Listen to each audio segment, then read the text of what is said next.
conducted an over-the-horizon counterterrorism operation against an ISIS-K planner and facilitator. The airstrike occurred in the Nangarhar province of Afghanistan. I can confirm, as more information has come in, that 2 high-profile ISIS targets were killed and 1 was wounded. And we know of 0 civilian casualties. Without specifying any future plans, I will say that we will continue to have the ability to defend ourselves and to leverage over-the-horizon capability to conduct counter-terrorism operations as needed. We continue to evacuate American citizens and vulnerable Afghans out of Kabul. In fact, there are approximately 1,400 individuals at the Kabul airport who have been screened and manifested for flights today. As I said yesterday, we have the ability to include evacuees on military airlift out of Afghanistan until the very end. This is a massive military, diplomatic, security, and humanitarian undertaking for the United States and our allies. And so I'll give you a specific update of the last 24. Yesterday, 32 U.S. military aircraft, 27 C-17s and 5 C-130s departed with approximately 4,000 personnel. Combined with 34 coalition aircraft departures, an additional 2,800 personnel left Kabul for various intermediate staging bases. 66 flights left out of Kabul yesterday in that 24-hour period, with 6,800 evacuees. Today I can report an updated total evacuation that is more than 117,000, the vast majority of which are Afghans. Of this total number, approximately 5,400 are American citizens. This is an incredible number of people who are now safer thanks to the heroism of the young men and women who are putting their lives on the line each day to evacuate American and vulnerable Afghans out of Kabul. Threats to our forces and to this operation remain real and significant. I'm sure you can appreciate that. And now, as the military mission begins to end in Kabul, thousands of service members are working across the globe and within the United States to complete this incredibly important mission. Out of the EUCOM AOR, 6 flights will transport about 2,000 Afghans to the United States. Since August 20th, the EUCOM AOR has received nearly 30,000 vulnerable Afghans and evacuees. A good example of how we're building out capacity as we execute this incredibly important mission, a flight from Italy will fly to Philadelphia International Airport, the second U.S. onward location to receive flights. As NORTHCOM Commander General Van Herk said in his brief yesterday, our total capacity across multiple U.S. installations is approximately 21,000 and growing. We're steadily working to increase the capacity to 50,000 by September 15th. Right now, we are hosting approximately 8,000 Afghan applicants at Fort McCoy, Fort Bliss, Fort Lee, and Joint Base McGuire-Dix Lakehurst. A dedicated team of military, civilian, and contract personnel are working closely with numerous agencies, both government and non-government, to ensure further requirements and additional capabilities are available. We will keep you updated on this effort. Southcom continues to conduct humanitarian relief operations in Haiti, and Northcom, while simultaneously executing evacuation flights, is postured to support FEMA as a lead federal agency in preparing for Tropical Storm Ida. Lastly, I want to share that the Department of Defense will shortly announce the names of the 13 service members who were killed in service to their country. We grieve with the Gold Star families, friends, and loved ones of our fallen. They will be remembered and revered among Americans who have served in Afghanistan in Operations Freedom Sentinel and Enduring Freedom.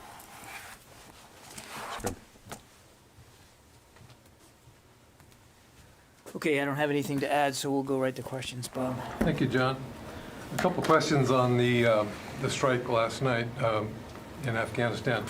General Taylor just said that 2 high-profile targets were killed and 1 wounded.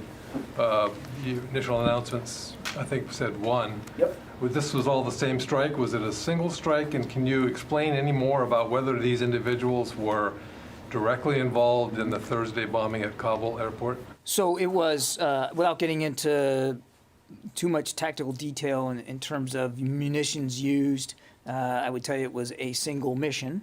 And to get these targets, and as the assessments and information flowed over time, we were able to recognize that another was killed as well, and 1 wounded. So, I mean, battle damage assessment, as you know, sometimes takes time. Information comes in. As we have more clarity, we wanted to be transparent about that. But the planner, facilitator description, does that mean they were involved directly in the Kabul airport attack? They were ISIS-K planners and facilitators, and that's enough reason they're alone. I won't speak to the details of these individuals or what their specific roles might be, but as the general said, we have the ability and the means to carry out over-the-horizon counterterrorism capabilities, and we're going to defend ourselves. And I think I just leave it at that. Thank you. I'd like to ask you another question about the airport situation at the moment. Yeah.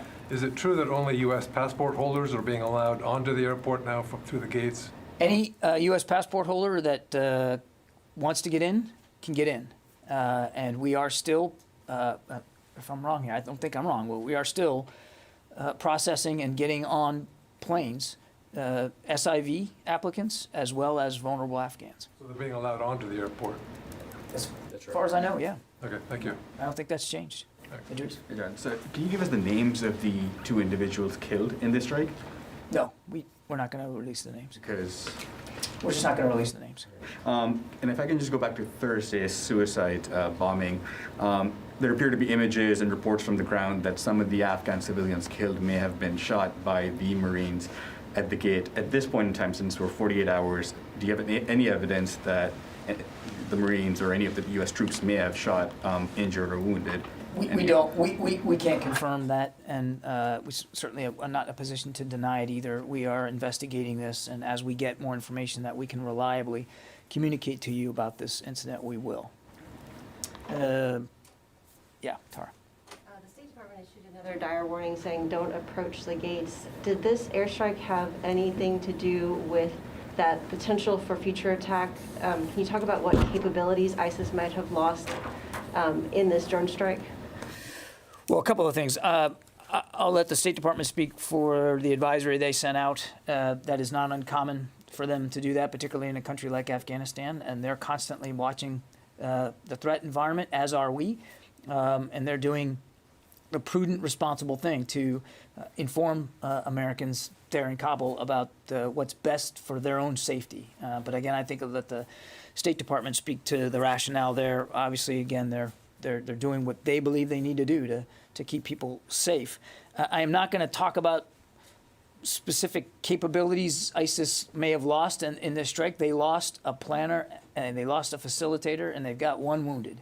And the fact that 2 of these individuals are no longer walking on the face of the earth, that's a good thing. It's a good thing for the people of Afghanistan. It's a good thing for our troops and our forces at that airfield. And I think I'm just going to leave it there. And to follow up, can you discuss the level of threat right now at the airport? We've seen a number of the allies bring their evacuation operations to a close early. Will the U.S. still stay there through the 31st?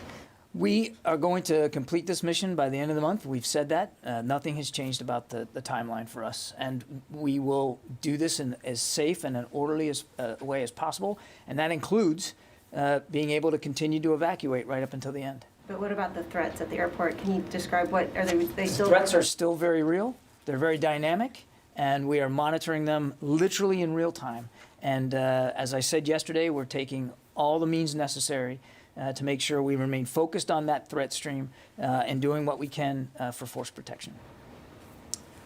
A couple of questions. First for you, John. Have U.S. troops begun retrograde withdrawal from the airport? We have begun retrograding. Can you say anything about the number who have left? No, I cannot.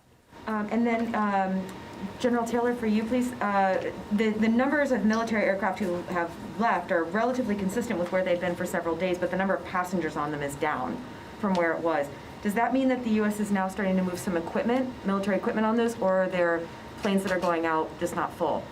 As we said, our mission to continue evacuating those as required and to meet the mission requirement by August 31st is what the commanders are executing. So does that mean that you're starting to take some equipment out on these aircraft, or does it, or do you not have enough passengers that are? There is equipment leaving on those flights that was originally planned. And then if I could ask one more, since, have there been any attacks? General McKenzie talked about how the Taliban had thwarted some attacks before Thursday's attack. Have there been any other cases that you're aware of that the Taliban have actually stopped attackers from getting in towards the airport? I don't have specific reports of that, other than, as you can see, as we just talked, the security of the base is the most important thing that we're doing to allow us to continue our mission. Thank you. Yeah. So, John, you said the threat at the airport remains active and dynamic. Is it fair to say that whether or not those people killed last night deserve to be on the face of the earth or not, that the threat at the airport remains unchanged?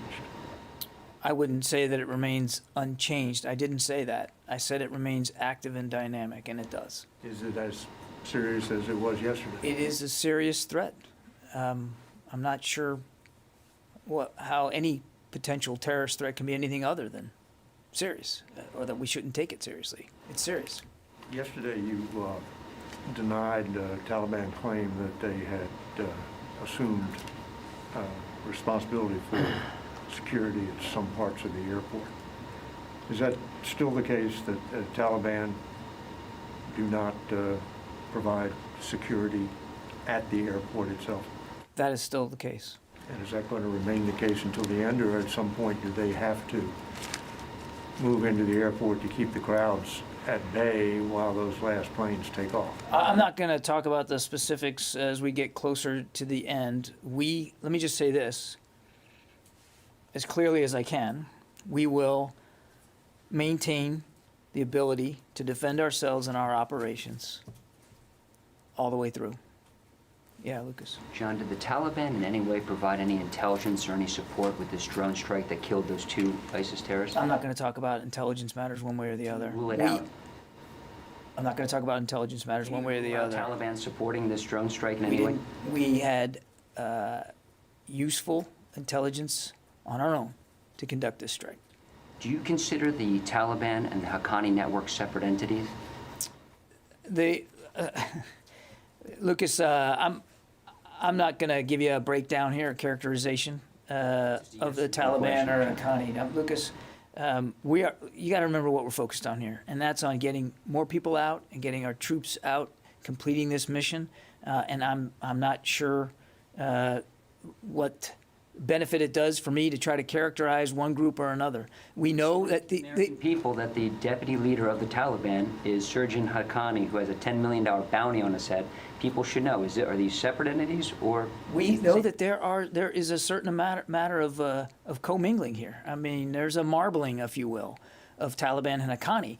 What I'm pushing back a little bit on you, Lucas, is the relevance of that discussion to what we're trying to do today, which is complete an evacuation safely and to get our troops and our forces at the airport out safely. That's what we're focused on. One more question. Every major newspaper and television news outlet has said that the U.S. military brass recommended to the president to leave 2,500 troops in Afghanistan, not pull out. Have you asked any of those outlets for a correction? I'm sorry, say that one again. Every major newspaper and television news outlet has reported that top Pentagon brass, from the Defense Secretary to the head of U.S. forces in the Middle East and Afghanistan, to the Chairman of Joint Chiefs, recommended to the President that 2,500 U.S. troops should have stayed in Afghanistan, not been pulled out. Have you asked any news outlet for a correction to those stories? Thanks for repeating it. We don't make it a habit to talk publicly one way or the other. Right, wrong, up, down, more or less, about the advice and counsel that Pentagon leaders give the Commander-in-Chief. What about correcting the record? Louis. Has there been another helicopter evacuation recently? No, I don't think there has been. No. Okay. Can I follow up then on the discussion about the drone strike yesterday? It's been characterized as being retaliation, as being reprisal for the bombing at the airport. Is that accurate, or was this something that, as part of your over-the-horizon counterterrorism planning, you were already targeting? This was a little bit of both. I mean, we have the ability to conduct over-the-horizon counterterrorism capabilities. We've talked about that. This certainly fits in that mold. But it's not coincidence that it happened just a couple of days after we lost 13 brave service members. And can I ask Barbara? again, you're calling one a planner and another a facilitator. I believe that you're saying that one, that's correct, right? That's the characterization of these two individuals. What is the difference? I mean, and what makes them targeted? Obviously, thanks for your question, but that is the clarification, planner, facilitator, that are those that would have the ability to facilitate or help plan in attacks. And that, as we said, gave us the ability and the authority we had to conduct those missions. And were they involved in planning an imminent attack? We're not going to go into detailed intelligence information that led to that attack or that strike or future operations. Thank you. Yeah, Barb. Couple of things on the strike. First thing, you called them high profile. Could you explain to us, but not senior? So, and then I have a follow-up on the strike. What makes you say they're high profile? Based on the intelligence collected and activities in the past, that was the classification and used for those. General Taylor, can you just clarify, were you actually targeting both of these individuals, or were you targeting one and the other one happened to be there and got struck? We had the intelligence that led us to the target area that allowed for that strike to happen with the BDA as briefed. Were you targeting two individuals in this strike? We had intelligence that allowed us to conduct that strike on those multiple individuals. John, if I could ask you also, so now you have done this strike, what is the assessment or feeling about the impact of this strike on ISIS-K in Afghanistan? Have you degraded them in any fashion? Can you explain that if they're high profile? Have you deterred? Have you degraded? What is your conclusion about what the impact of this strike actually has been? They have two high-profile planners, or one planner, one facilitator, that are no longer on their muster roll. So they have lost some capability to plan and to conduct missions. But Barbara, make no mistake, nobody's writing this off and saying, well, we got them, so we don't have to worry about ISIS-K anymore. Not the case. As I said earlier, the threat stream is still active, still dynamic. We're still laser focused on that and force protection. And we aren't thinking for a minute that what happened yesterday gets us in the clear. Not a minute. But do we believe that we hit valid targets? Bad guys who can do bad things and can plan bad missions? Absolutely. And do we think that will have some impact on their ability going forward? Absolutely. What and to how much, we're just going to have to keep watching the intelligence going forward. I don't know if you can answer, but does the United States have a sense, even if you can't say names, do you have any sense of who is in command of ISIS-K right now? I'm not going to get into specific org charts and intelligence about what we know about the organization. Obviously, we put a lot of time and effort into learning as much as we can, and I think for security purposes, I'm just going to leave it at that. Laura.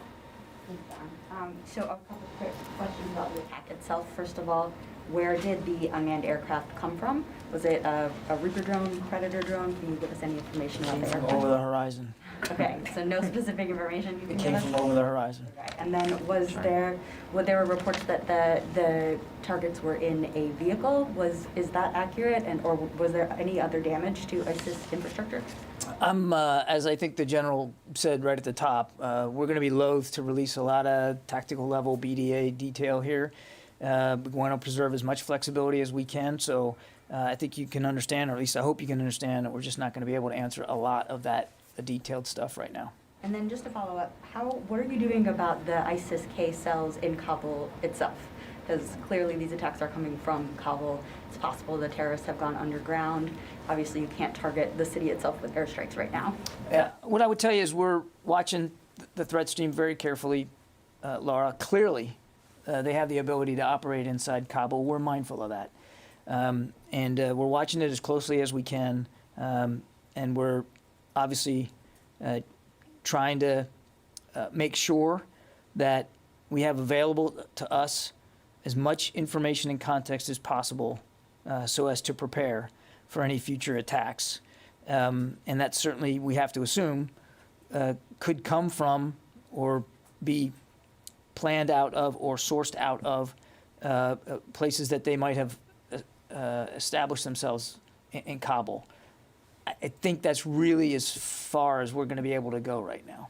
Okay? And if I could ask the general a couple questions about the airport. When are we officially handing the airport over to the Taliban? Is the Taliban going to be running the airport? Are they going to be running it with the Qataris and the Turks, as I believe has been reported? We're going to continue to run the airport up until the end, and those details, as they continue to be worked out, will come forward. But right now, we will continue to run that airfield to make sure that we can execute our operations. And are some of the gates to the airport welded shut, as has been reported? There are gates that are closed, absolutely, right now, but as we said earlier, we do have gates that are continue to be open as we coordinate and still work with the Department of State to get people in for evacuation. Thank you. I have to go to the phones here. Yes, sir. Howard Altman. Hey, first of all, I want to express my condolences to the families of lost loved ones in Kabul.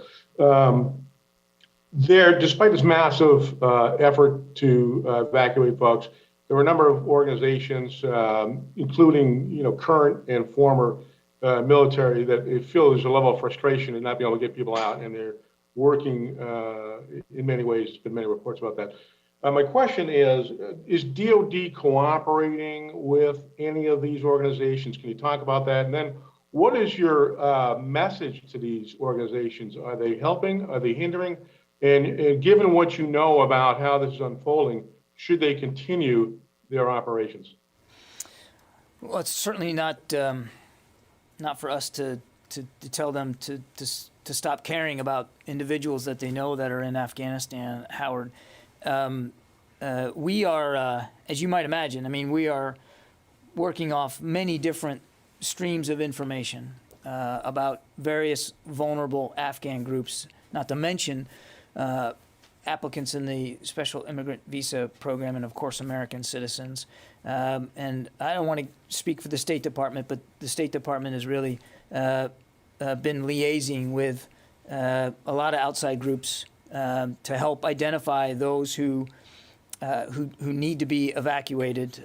We are primarily responsible for helping provide that secure area at the airport for them to be able to get through the process and get through to properly manifest them and to get them on flights out of there. But look, I think a lot of us are getting emails and calls and texts from friends and colleagues. Many of them are veterans who are passing information to us to try to help get additional people out, and we're doing the best we can when we are contacted to get that information in the right stream to the right people on the ground there at the airport to continue to facilitate movement. And as the general said, we're going to try to facilitate movement of evacuees right up until the very end. Have these efforts helped, or are they adding to the confusion? And is DOD cooperate or help them in any way? Can you specify? I think certainly, Howard, to the degree that they have brought to light information that we can act upon to get additional people out, of course, that's been helpful. And we certainly share the concerns that these groups have for these individuals. We feel the same obligation that they do to it. So to the degree they have been able to help us latch on and identify, then yes, that's been helpful. Gordon? John, a few different things. One question with the Taliban, it's not an intelligence question, but was there any kind of coordination? Did you share any information prior to the strike on the ISIS targets with the Taliban? One question. I got a few more. No. No. Easy question answered. And turning to the preparations for folks coming back, is there a total number of people you have, evacuees you have on domestic bases here, plus those kind of on the step to come back? So all the different hubs plus the bases, do you have a total number there? I don't have it with me, Gordon. I think you heard General Van Herk yesterday. We've got just under 7,000 SIV applicants at U.S. military installations across the country. He's opened up additional installations to try to get us to a capacity of maybe as much as 50,000 if we need it. I think, but he gave that number yesterday, and I think I don't think that number has changed appreciably over the last 24 hours. But before I jump off there, let me just check and see if I've got an updated number in Europe. I got it here somewhere, I think.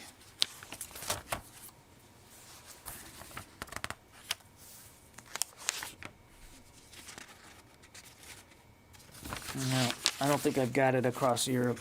So we'll have to come back to you on that. And then two other quick ones. Do you expect troops to come into Dover as soon as today? What I can tell you is that the remains of the 13 individuals who were killed are on their way back to the United States, but I am not at liberty to give you a precise arrival. Okay, final clarification. What struck in the target from last night was a planner and a facilitator, or they are both considered kind of both? I didn't quite understand. The capabilities of those struck and killed last night were a facilitator and planners. So yeah, we're not going to get into this one was this one was this. A capability kind of planners of facilitators and planners. Yeah. Were you aware of them before? Like I said, we're not going to discuss the intelligence that led up to, other than it did with the intelligence that we had. Allowed us to conduct that strike. But you can't say if they were even individuals who were already on the U.S. radar as high-profile people. We had intelligence on the target set that led us as we continued to work up that to conduct that strike. Can I ask one more on the over-the-horizon efforts? This, if I'm not mistaken, we look back and the last time that we saw that the U.S. announced a counter-terror strike in Afghanistan was February of 2020. Are you aware of any other particular specific, not against the Taliban, but specific CT strikes since February 2020 in Afghanistan? I don't have that information readily available. General, with all due respect, the reason you're getting questions about the intelligence is 2 days before Kabul fell, the intelligence did not show that the country was about to fall to the Taliban. That's why you're receiving questions about the intelligence of this target, just how serious these ISIS fighters were. No, I understand that. And well, Dan, and I understand that people, we're not going to go into the details of the intelligence that goes into that. Are they plotting an attack on U.S. troops at the Kabul airport in the next few days? The intelligence that we had was good enough. It allowed us to conduct that strike. And as Mr. Kirby said, we now have 2 members of ISIS-K that are no longer able to facilitate or plan attacks. Are they planning attacks on U.S. troops? I'm not going to go into that. John, are you expecting the Secretary and the President to greet the caskets at Dover? I don't have any schedule announcements to make with respect to that. John, I'm a little unclear on what I think each of you said when you were talking about the presence of the Taliban at the airport.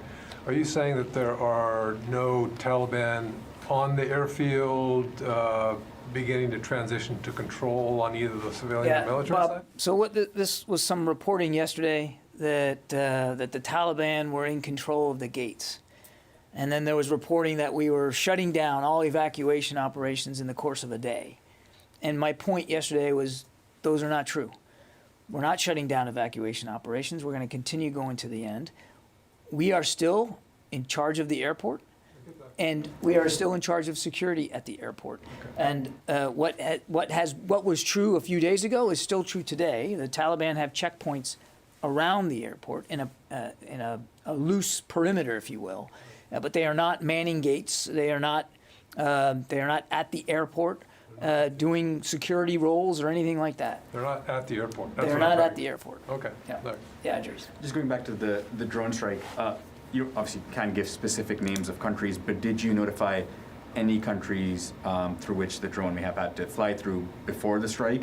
And which committees on the Hill did you notify prior to the strike, if at all? I don't. As far as I know, there was no notifications that did or needed to happen beforehand. To countries or to the committees? No notifications that were needed to be done beforehand. Yes. You're not revealing the names of these individuals, but you know them, right? And do you know the nationality of these individuals who were killed in the drone strike yesterday? We know who they are. You know them? Yes, And we the know who they third are. one who was wounded was planner or a facilitator? I don't have that information. And one more question. During your conversations with the Taliban, have they given you any assurance or indicated that they will not let Afghanistan to be used as a launching pad for terrorist attack against U.S., its friends and allies? Can you say that one again? During your conversation with the Taliban leadership, have they indicated or given any assurance to you that they will not let Afghanistan to be used as a launching pad for terrorist attack against U.S., its friends and allies? They made assurances as part of the Doha Agreement about affiliation with Al-Qaeda and about terrorist groups operating from Afghanistan. They've said that publicly. They said that as part of the Doha Agreement. Barb. Do you have any indication of the level or types of foreign fighters that may have flowed into Afghanistan in recent days and weeks? I do not. Thank you. Okay, I think we're going to call it a day. No, we're going to call it a day, Lucas. Lucas, I appreciate it very much. If I appreciate thousands it of very ISIS much, prisoners Lucas. were released in Thank you jail all by the for coming Taliban, today. I appreciate it. is that Thank evidence you that the very Taliban much. ISIS might be in